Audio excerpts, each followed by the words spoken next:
Okay, so some final thoughts. I know I just said see ya, and I'm making part 4. I reviewed all 3 of the videos, and I just kind of know what I've missed, and I'm just gonna make one more video just to kind of clear things up, especially in the last video. The first 2 are fine, but the 3rd one I missed a lot.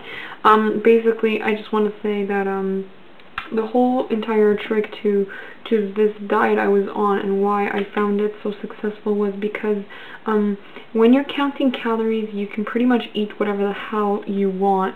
And here's the trick, okay? Here's the trick to this. This is why I would like strongly recommend everybody to just drop all these fancy schmancy diets that people make up and just calorie count. Here's why. When I was on the South Beach diet and I ate, you know, 2 slices of bread in one day, I would feel like I slipped. I'd be like, oh my god, I was only supposed to eat 1, da da da da da da da da. In reality, did that other piece of bread hurt me? No. But thinking mentally that, you know, this is a diet, I'm supposed to be on no carbs, you know, low carbs, only 1 slice of bread every couple of days or whatever, and I just ate 2. I felt like I slipped up. That can discourage you. When you feel like you slipped up, you can just keep slipping. And I mean, you guys, I'm sure pretty much everybody can relate to that. You fuck up once and you feel like you screwed up the entire day and you just keep fucking up. So you're lucky if it stops at a day. I mean, you know, some people just throw in the towel at that point. And I mean, that's happened to everybody. The trick with the calorie counting is I eat a slice of pizza.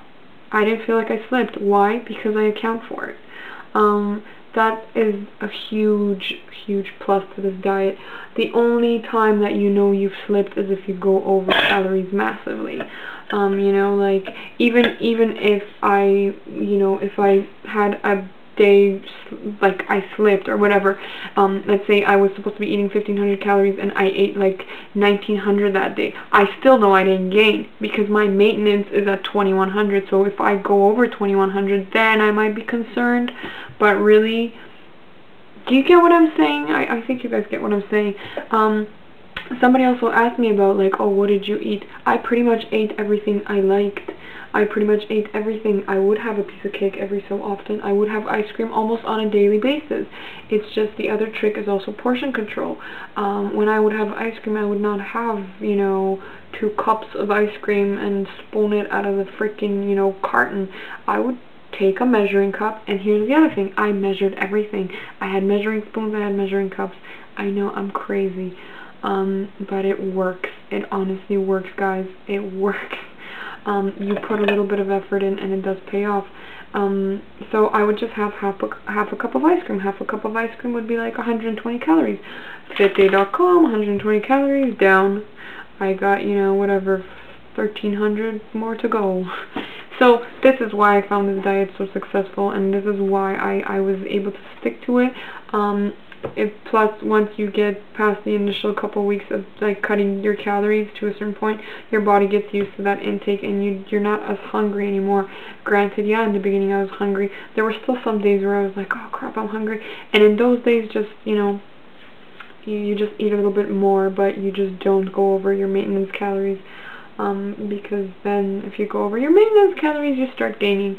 So it's just not worth it. So, yes, these are the final thoughts. That's what I forgot to cover.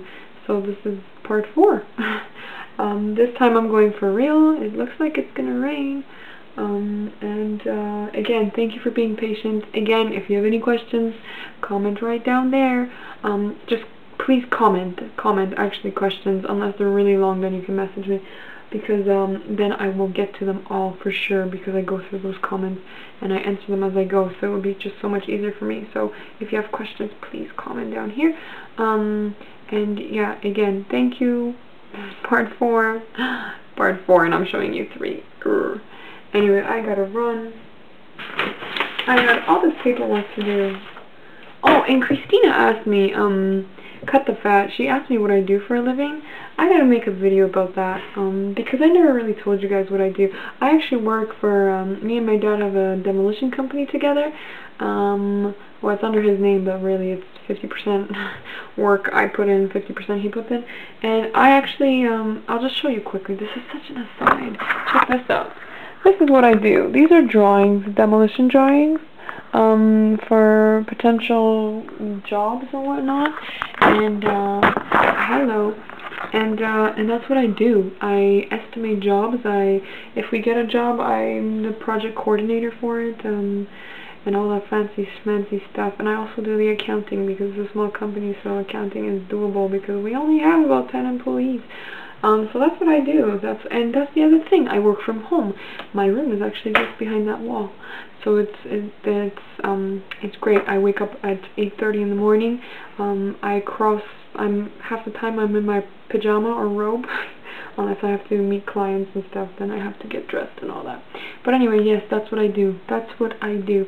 There you have it, Christina. My response is like a couple weeks late. But that's what I do. So, again, thanks for watching. Thanks for everything. And I will be seeing you shortly. Mwah, mwah, mwah. See ya.